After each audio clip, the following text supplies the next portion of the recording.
الشيطان الرجيم بسم الله الرحمن الرحيم والذين جاهدوا فينا لنهدينهم سبلنا وإن الله لمع المحسنين.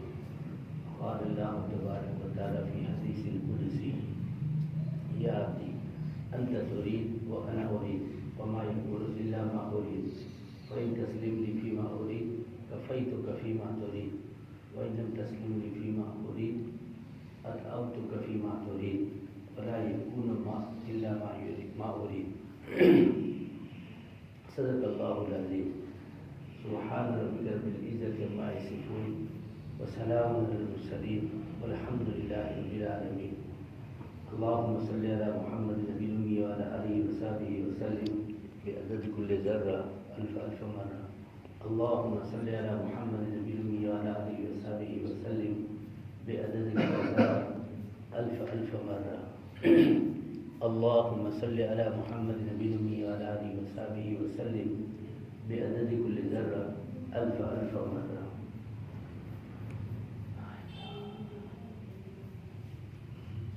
دنیا میں خالق پیدا کرنے والی ذات کس کی ہے بھائی؟ ماشاء اللہ. مخلوق کو پیدا کرنے کے بعد جلانے والی پالنے والی ذات کس کی ہے؟ یہ سبق کیونکہ ہم کو سیکھنا ہے. جیسے ابھی بول نکل آتا ہے نا، کوئی ایسے حوال پیدا ہو تو فوراً یہی بول ہمارا جاری ساتھی ہو، اور ہم دعا کریں کہ سکرات کے وقت بھی بس اللہ ہی اللہ زبان پر ہو. کھلانے والی، پلانے والی، جلانے والی، پالنے والی، تربیت کرنے والی براہ راست یا بالواسطہ اللہ پاک کی ذات ہے. اور یہی بہت بڑا سبق ہے جو دل میں آ جائے تو زندگی بن جائے. اس کو بولتے ہیں کلمہ. اب ہلکی پھلکی ریا، شہرت، نام و نمود، ہزاروں قسم کی برائیوں کے ساتھ، کمزوریوں کے ساتھ ہم اللہ کے دین کی تھوڑی بہت محنت کرتے ہیں تو ہم جیسے ایرے گہرے نتھو گہروں کے ساتھ بھی اللہ کی کھلی مددیں کبھی کبھی آتی ہے، تاکہ یقین میں ہمارا اضافہ ہو جائے. وہ اللہ والوں کے ساتھ جو کرامتیں ہوئی، کمالات ہوئے قدرت کے، اللہ کی قدرت کے، وہ تو عجائبات کیسے ہیں، انسان کو تعجب میں ڈالنے میں ایسی چیزیں ہیں. لیکن زمانے کی بات ہے، سن تو مجھے یاد نہیں رہی، زمانے کی بات ہے. تقاضا تھا بڑودہ میں دین کی محنت کے سلسلے میں، تو پتہ نہیں 20-25 سال ہو گئے ہوں گے مجھے یہاں سے اسلام پورہ سے بڑودہ جانا اور پھر تقاضے کو پورا کر کے واپس آنا. اسلام پورہ سے میں گھر سے نکلا تو جو 2 روپے آتے ہیں نا، وہ 2 روپے کی نوٹ میرے جیب میں تھی. 2 روپے کی نوٹ. وضو کیا، اللہ والوں کی نقلیں اتارنے کے لیے وضو کیا، مصلی پر رکھی، 2 رکعت پڑھی، اللہ سے دعا مانگی. کوئی زیادہ کمال تو کیا نہیں عبادت کا، اور پھر سفر شروع کیا اسلام پورہ سے ہمت نگر. اور اس وقت یہاں تو کچھ بھی نہ قیام کا اور نہ ٹھہرنے کا اور نہ نصرت کا اور نہ مدد کا کوئی سہارا بظاہر نہیں تھا. ہمت نگر سے سفر ہوا موڈاسا سے سفر ہوا گودھرا سے پھر اللہ نے پہنچایا بروڑا. تقاضا پورا ہوا تو واپسی میں مولانا عبدالغنی صاحب کے ساتھ، ان کے قافلے کے ساتھ احمد آباد سے پھر ہمت نگر سے اسلام پورہ. گھر آ کر دیکھا تو 2 روپے کی نوٹ جیب میں تھی. پھر اس کو وضو کیا، مصلی پر رکھی، 2 رکعت شکرانہ کی نماز پڑھی. کریم ذات ہم جیسے ایرے گہرے نتھو گہروں کے ساتھ آپ کا یہ معاملہ واقعی اللہ کریم ذات ہے. اچھا، دوسرا بڑا سفر ہوا. ایک بات کمال، یعنی پالنے والی ذات، کھلانے والی ذات، جلانے والی ذات، یہ اللہ کی ذات. یہ واقعہ چونکہ میرا خود کا ہے تو مجھے بے تکلف بیان کرنے میں کوئی یعنی وہ نہیں ہے کہ اس کی تصدیق کے لیے کیا لایا جائے. میں خود بول رہا ہوں اور میں خود نے سفر کیا. اور میں خود واپس آیا تو میرے جیب میں وہ 2 روپے سلامت تھے. اللہ نے اس 2 روپے کو بھی حرکت میں نہ ڈالا سبب کے طور پر. اور ایسے اسباب بنتے گئے جیسے میرے لیے پہلے سے سواریوں کا انتظام پہلے سے ہی ہو. اس طریقے سے یہاں سے وہاں، وہاں سے وہاں، وہاں سے وہاں، ہر جگہ پر سواری کا انتظام الحمدللہ. اور ایسی تو بہت ساری باتیں ہیں، لیکن جیسے جیسے یاد آتی رہے گی کہتے رہیں گے تاکہ ایک احساس اور کھٹکا پیدا ہو. اللہ مجھے دیا شہرت نام و نمود سے بچائے. ہم لوگ 1981 میں بہت بڑا سفر اس کو بولتے ہیں، اور اس سفر سے سفر کی سے پہلے کی کچھ کارگزاری ہے، سفر کے شروع ہونے کی کارگزاری ہے، وہاں چلے جانے کی 14 مہینے تک وہاں رہنے کی ہے. اور اس میں بھی جو اللہ کی مدد آئی وہ تو بے حد ہے، واقعی بے حد ہے. لیکن ایک صرف چھوٹی سی بات، راضی خالق مالک پالنے والی ذات اور اللہ تعالیٰ ہم جیسوں کے ساتھ بھی وہ کرامتیں اور کمالات جو بزرگوں کے ساتھ ہوئے ان کا ایک تھوڑا سا پرتو جس کو بولتے ہیں سایہ، ایک فاکس چھوٹا سا ہم جیسوں کے ساتھ جو ڈال دیتے ہیں. جماعت پوری بنی نہ اس میں کوئی انگریزی جاننے والا، میں جانتا تھا لیکن وہ اتنی تھوڑی کہ نہ بول سکوں کہ یہ تو بعد میں بولتا ہو گیا اور بعد میں سمجھتا ہو گیا، انگریزی کا ترجمہ کرتا ہو گیا. نہ بول سکوں کہ نہ سمجھ سکوں، کوئی زیادہ بولے تو سمجھ بھی نہ سکے. تو نہ کوئی انگریزی جاننے والا، نہ کوئی عربی جاننے والا، اور نہ کوئی افریقہ کی سہیلی جاننے والا، افریقہ کی سہیلی جاننے والا، یہ بھی کوئی نہیں. الحمدللہ 4 مہینے میں میں نے وہاں جا کر سہیلی سیکھ لی. کون سی زبان سیکھ لی ہوئی؟ سہیلی. اور یہ بھی کمال ہے، قدرت کا کمال ہے، میرا نہیں، قدرت کا کمال ہے، اللہ کا کمال. تو ہمارے ساتھ وہ جان محمد بھائی تھے بیچارے پیر سے معذور، کہا کہ مولانا پہلے تو تم کو میں اعلان لکھ کے دیتا ہوں گجراتی میں، وہ اعلان پہلے زبانی مدعا کر لو، منہ پر کر لو، پھر اس کے بعد جو ہے نا آہستہ آہستہ میں الفاظ تم کو سکھاؤں گا.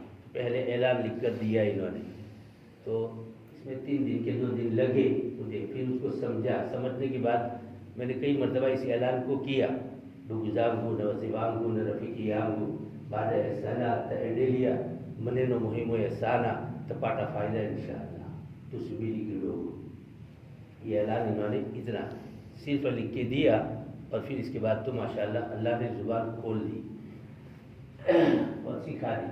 تو ہم لوگ جب کوئی بھی جاننے والا زبان کا نہیں تھا تو یہاں سے ہدایت تو بہت دیتے ہیں، ابھی بھی دیتے ہیں، پہلے بھی اس وقت دی. بہت ساری ہدایت میں سے ایک ہدایتیں دی کہ دیکھو تمہارا یہ بیرون کا سفر ہے، اجنبی ملکوں میں جا رہے ہو، چوکنا رہنا، جیسے تیسے اجنبی آدمی کو نہ ساتھ میں رکھنا ہے، نہ لے لینا ہے، نہ قبول کرنا ہے، اور نہ کسی کا سہارا لینا، نہ کسی کو سہارا دینا. یعنی سہارے لینا دینا یہ تو ایک اخلاقی چیز ہے، لیکن سمجھ بوجھ کر، سمجھے بغیر اس میں کوئی ایسی بات نہ ہو جائے جس کی وجہ سے کام بدنام ہو، آپ کو تکلیف پہنچے، کوئی تمہارے ساتھ دھوکہ بازی کر دے، یہ کر دے. وہ سب ہدایت بہت پلائی تھی اور سب کو پلائی جاتی ہے، اور سب چوکنا رہتے ہیں ماشاءاللہ. اور ابھی اس زمانے میں تو اور زیادہ چوکنا رہنے کی ضرورت ہے. تو پلائی تھی. ٹکٹ بنی بمبئی سے نیروبی، فلائٹ کینیا ایئر ویز.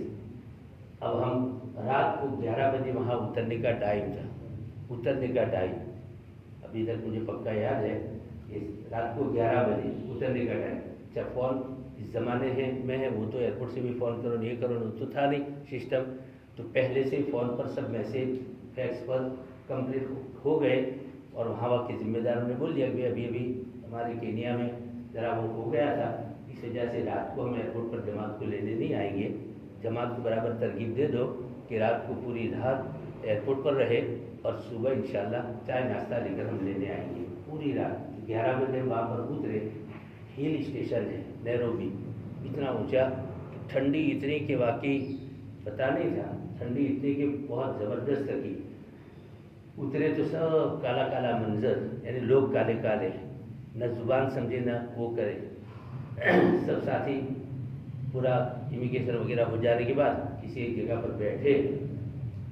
آگے کوئی ایئرپورٹ والے سیکیورٹی والے یہ والے پوچھے کہ مارننگ میں جائے گی اتنا ہے نہیں, اتنا تھوڑا تھوڑا تو سمجھ پڑے. مارننگ میں جائیں گے, آنے والے ہیں لینے والے ہیں, تو بیٹھے اب تھوڑی عبادت کرے, تلاوت کرے, نماز پڑھے, نیند بھی نہ آئے کہ کچھ بھی نہیں. اور بھوک اتنی زور کی لگے لی سب کو, ایون سب کی تمنا ہے کہ چائے بھی مل جائے ایک کپ, تو ذرا سا یوں اتنی ٹھنڈی میں, اب تو آپ محسوس کر سکتے ہیں, تو چائے بھی مل جائے. چائے کا بھی وہاں کوئی اسٹول, تو اتنے پیسے کہ نہ پوچھو بات. ایئرپورٹ کے معاملات تو اس زمانے میں بھی اس زمانے میں بھی, اور ابھی منی چینج نہیں کروائی تھی تو پیسے پاس میں نہیں تھے, مل بھی جائے تو لیوے کیسے, ابھی منی چینج تو کروائی نہیں تھی. بہت 11 بجے کے بعد 12 بجے 1 بجا 2 بجا, ساتھی ٹھنڈی میں ٹھٹر بھی رہے ہیں اور بھوک ستا رہی ہے. پانی تک یعنی میسر نہ ہو ایسا معاملہ تھا. پانی تو کیا وہ اس میں سے مل گیا, لیکن پانی کے علاوہ کوئی چیز پاس میں نہیں. رات کے 2 بجے 2:30 بجے, اتنے میں 2:30 بجے سے لے کر 3 بجے کے درمیان میں, یہ پکا یاد ہے, 3 بجے کے درمیان میں ایک پیسنجر آیا, بارش, داڑھی والا, کرتے والا اور سامان والا. دور سے اس نے ہم کو دیکھا, ہم نے اس کو دیکھا, لیکن ہم تو چونکہ وہ ہدایت تھی اس لیے کوئی وہ نہیں کیا. وہ کافی دیر دور بیٹھا رہا. پھر اس کے بعد آہستہ آہستہ آہستہ جماعت کے پاس آیا. جماعت کے پاس آنے کے بعد کہنے لگا کہ السلام علیکم. وعلیکم السلام. پھر اپنا تعارف کروایا. اب چونکہ ہم تو چوکنا تھے کہ کوئی نے ساتھ ایک دم بیساڑے دے, کسی کو لے لینا اچھا نہیں. تعارف کروایا تو بہت ساری چیزیں ایسی ملی. بروچ کے تھے وہ بھائی, اور انگلینڈ سے آ رہے تھے. کہاں سے آ رہے تھے؟ ہم گئے بمبئی سے, وہ بھائی آ رہے تھے پرواز کر کے انگلینڈ سے, لندن سے. تو بہت ساری بات تعارف ہوا. بیچارہ منت تو سماجت کرنے لگا کہ مولانا میں بہت مجبور ہوں, مجھے تھوڑا سا آپ کے ساتھ رہنے دو. اور اصل میں تو مجھے جانا تھا حج میں, لیکن ویزا وہاں سے ایشو نہیں ہوا. تو پھر وہ کوئی کسی نے صلاح دی ہوگی, کیا ہوگا, ٹرانزٹ ویزا لے کر میں یہاں نیروبی کینیا آیا ہوں, اور مجھے خالی 3 دن کا ٹرانزٹ ویزا ملا ہے, اور 1 دن خالی حج کے ویزا کے سلسلے میں مجھے ذرا کارروائی کرنی ہے. تو اگر آپ کے ساتھ میں ہو جاؤں تو پھر بھی ہم تو ذرا تھوڑے وہ ہوئے آگے پیچھے, کیونکہ مجبور حال تھا, اور وہ ہم کو ہدایت بھی تھی. ذرا زیادہ تحقیق کرنے کے بعد پتہ چلا, اور مجھے تھوڑا تعارف ملا. پر ان کو اپنے جانتے تھے پہلے سے آنا جانا وغیرہ, تو کچھ لوگوں کے جو نام دیے تو تعلق اور تعارف ملا. میں نے کہا کہ کوئی حرج نہیں, آپ آ جاؤ, لیکن صبح میں جب ذمہ دار آئیں گے تو وہ کہیں گے تو ہمارے ساتھ مسجد میں لے جائیں گے, ورنہ آپ کو کہیں ہوٹل میں وہ کرنا پڑے گا. وہ بات ہماری ہمارے ساتھ رہنے کی جو ہے 3-4 دن ٹرانزٹ ویزا کی, اور ان کے اوپر موقوف رہے گی. یہ کہہ کر میں نے ان کو ٹھہرایا. تھوڑی دیر بیٹھے, ادھر ادھر کی باتیں ہوئی, ان کی مجبوریاں تو یہ بتائی, بہت کافی مجبوری, اور رو پڑے, اس طریقے سے معاملہ تھا اس کا. بیٹھے تو آدھے گھنٹے کے بعد کہا کہ مولانا میرے پاس گھر کا پکا ہوا ٹفن ہے, چکن ہے, مٹن ہے, بریانی ہے, فلاں ہے, اور واقعی ٹفن کے 2 بڑے بڑے باکس یعنی وہ لے کر آیا تھا. تو وہ سب گھر کا بنا ہوا ہے, ہوٹل کا نہیں ہے, اور بگڑ جائے گا. سب ساتھی بھی کافی تعداد میں ہے, اور کھانا بھی اچھا خاصا تعداد میں ہے. روٹی بھی انگلینڈ کی بنی ہوئی. تو اگر آپ کی اجازت ہو تو میں ساتھیوں کو کھلاؤں. تو تھوڑا کھٹکا تو ہوئے کہ یہ نہ ہو کہ کھائی زیادہ ہوئی چاہیے, یہ بھی ہوئے کھٹکا. لیکن چونکہ تعارف اچھی طریقے سے ہو گیا, پھر مجھے بھی اطمینان ہوا. امیر میں تھا, تو میں نے کہا ٹھیک ہے, مجھے آپ لائے ہو تو. ساتھیوں نے طبیعت پر اتنی بشاست آ بھی گئی. رات کو 2:30-3 بجے, یعنی 2:30 بجے اس کی ملاقات ہوئی نا, تو 3-4 بجے تہجد کے ٹائم پر اللہ نے, ہم پرواز کیے بمبئی سے نیروبی, ہماری پرواز میں ہم کو پتہ ہی نہیں کہ ہماری روزی کہاں ہے, لیکن ہماری روزی لندن میں پک رہی تھی. کھلانے والا کون, اور کیسے کھلا رہا ہے, مجبور کر کے بھائی کو, بھائی تم کو حج کا ویزا نہیں ملے گا, یہ روزی لے کے پہلے جاؤ میرے بندوں کے پاس, یہ کھانا پینا لے کر جاؤ میرے بندوں کے پاس. تو ان کو مجبور کیا, مجبور ہونا پڑا, اور وہ ٹفن لے کر ان اسپیشل ٹکٹ بنا کر یہاں آئے, اور ہم سب نے مل کر کھایا. تو پیٹ میں بھی تھوڑی گرمی اور امی پیدا ہوئی, اور ساتھیوں نے اتنا شکر ادا کیا, پھر تو برابر دوستی بھی پکی ہو گئی. کیونکہ احسان کے بعد تو دوستی پکی ہو ہی جاتی ہے, پکی ہو گئی. تو ہم نے تھوڑی ریکویسٹ میں اضافہ کر دیا وہ نیروبی والوں کو, بھائی یہ بیچارے مجبور ہے, اور ایسا معاملہ ہے, تو ان کو ساتھ میں رہنا چاہتے ہیں. ماشاء اللہ. اب اپنے دعوت کے ساتھی تو جب کوئی کھٹکا نہ رہے تو پھر تو اکرام کرنے میں، اخلاق پیش کرنے میں ہم کو تو بہت تعلیم دی جا رہی ہے. ان کو ساتھ میں لے لیا، اور اللہ کا کرم کہ وہاں جانے کے بعد ان کو حج کا ویزا بھی مل گیا، اور وہ ہم سے مصافحہ کر کے دعائیں دی کر حج میں بھی چلے گئے. لیکن اس پورے واقعے میں کبھی روزی ہم یہاں تھے اور ایسے کہ جن کو نہ انگریزی آوے نہ اردو آوے، اور وہ انگریزی کا جاننے والا مل گیا تو رہبر بھی مل گیا، تو پھر ایئرپورٹ پر بھی جو دوسرے تقاضے تھے وہ پورے کرنے میں آسانی رہی، اور مطلب کہ کافی راحت ہو گئی ان کے آنے سے ہم کو.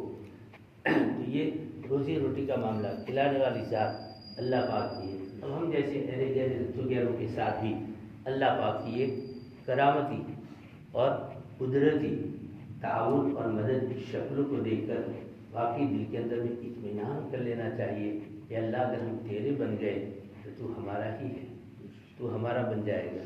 اور یہ حدیث قدسی میں ہے، انت ترید و انا ارید. ابن آدم کچھ تیری چاہت ہے کچھ میری چاہت ہے. ان تسلیم لی فیما ارید کفیتک فیما ترید. میری چاہت تو اپنی چاہت بنا لے گا تو پھر تیری چاہت میں اپنی چاہت بنا لوں گا. لندن کا کھانا ہندوستانی مسافروں کو کینیا کے ایئرپورٹ پر، نیروبی کے ایئرپورٹ پر ٹھٹھرتی ہوئی ٹھنڈی میں کھلانے کی قدرت میں رکھتا ہوں. وہ آپ کے بس کی بات نہیں ہے کہ آپ لندن سے منگوا سکو، پوسٹ کروا سکو، پارسل کروا سکو، آپ کی بس کی بات نہیں ہے. یہ قدرت کی نظام کی باتیں ہیں. اس وقت وہ پہلی کرامت ہمارے ساتھ ہوئی تو ساتھیوں میں بھی بہت بشاشت ہو گئی. تو آپ کی چاہت یعنی میری چاہت تم پوری کرو گے تو آپ کی چاہت میں پوری کروں گا. وَإِن لَمْ تسلیم لی، اگر میری چاہت تم نہیں پوری کرو گے، نہیں مانتے ہو، نہیں پوری کرتے ہو، فَإِن لَمْ تسلیم لی فیما ارید اتعبتک فیما ترید. حدیث کے الفاظ دیکھو، اتعبتک فیما ترید. تمہاری چاہتوں میں تم کو تھکا دوں گا، پسینے چھوٹ جائیں گے، پیشاب کرنا بھی بھول جاؤ گی، جوتے پہننا بھی بھول جاؤ گی. یعنی اتنا تھکانے کثرت تھکان کا خالی الفاظ بول رہا ہوں کہ جوتے پہننا بھی بھول جاؤ گی، سر کھجالنا بھول جاؤ گی. سر کھجالتے کھجالتے بال اتر جائیں گے، ضرورت پوری نہیں ہوگی. سر کھجالتے کھجالتے بولو بال اتر جائیں گے، ضرورت پوری نہیں ہوگی. اے ابن آدم فَإِن لَمْ تسلیم لی فیما ارید، جو میں چاہتا ہوں وہ تم نہیں پوری کرو گے تو جو تم چاہتے ہو اس میں تمہیں یہ نہیں کہ چاہت پوری نہیں کروں گا، تھکا دوں گا. وما یکون الا ما ارید. اور یہ تو بالکل پتھر کی لکیر سن لو کہ وہی دنیا میں چاہت پوری کر سکے گا جس کو میں چاہوں گا، اور وہ چاہت پوری نہیں کر سکتا جس کو میں نہیں چاہوں گا. اللہ کی چاہت کو اپنی چاہت بنانا یہ ایک دعوت ہے، ایک پیغام ہے، اور یہ ضرورت کی بے حد دنیاوی زندگی کی ضرورت کی چیز ہے. اللہ تعالیٰ مجھے اور آپ کو یہ دولت نصیب فرمائے. محمد نبی وعلی آلہ وصحبہ وسلم اللهم اصلح احوالنا واحوال المسلمین فی کل مکان. اے اللہ ہم سب کو درست بنا دے، درست بات کرنے والے بنا دے، درست دیکھنے والے، چلنے والے، پھرنے والے. اے اللہ درست محنت کرنے والے بنا دے. اے اللہ ہم سب کو درست کرنے والے بنا دے. آج ہی نماز میں امام صاحب نے قرات پڑھی دوسری رکعت میں، اور اس میں درست بات کے کہنے کا آپ نے حکم کیا ہے، درست ہونے کا حکم کیا ہے. اے اللہ لائی میں ہم کو درست بنا دے. احوال بد کو دور فرما، احوال بد کو دور فرما، احوال بد کو دور فرما. اے اللہ احوال بد سے ہماری حفاظت فرما، میری امت کی حفاظت فرما. دین کی جتنی محنتیں اور خاص کر تعلیم و تعلم، دعوت و تبلیغ اور تزکیہ نفس، یہ تین بڑی محنتیں اس زمانے میں جس سے امید وابستہ ہے. اے اللہ ان سے ہمیں جڑے رہنے کی توفیق عطا فرما، جڑے رہنے کی توفیق عطا فرما. اے اللہ جڑے رہنے کی توفیق عطا فرما. ان محنتوں کی سلامتی اور حفاظت کے لیے بھیک مانگتے ہیں. اے اللہ حفاظت فرما دے، اے اللہ حفاظت فرما دے.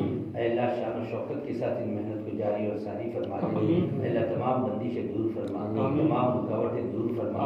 اور اے اللہ ہم سب کو اس میں جڑے رہنے کی توفیق عطا فرما، اور ہماری صلاح اور فلاح کے لیے آسمانی فیصلے فرما دے، آسمانی فیصلے فرما دے. اے اللہ فلاح اور کامیابی کے لیے بھی فیصلے فرما دے. تمام قسم کے دکھ دردوں سے، تمام قسم کی تکلیفوں سے ہماری حفاظت فرما. ربنا تقبل منا انک انت السمیع العلیم وتب علینا انک انت التواب الرحیم. صلی اللہ علیہ وسلم.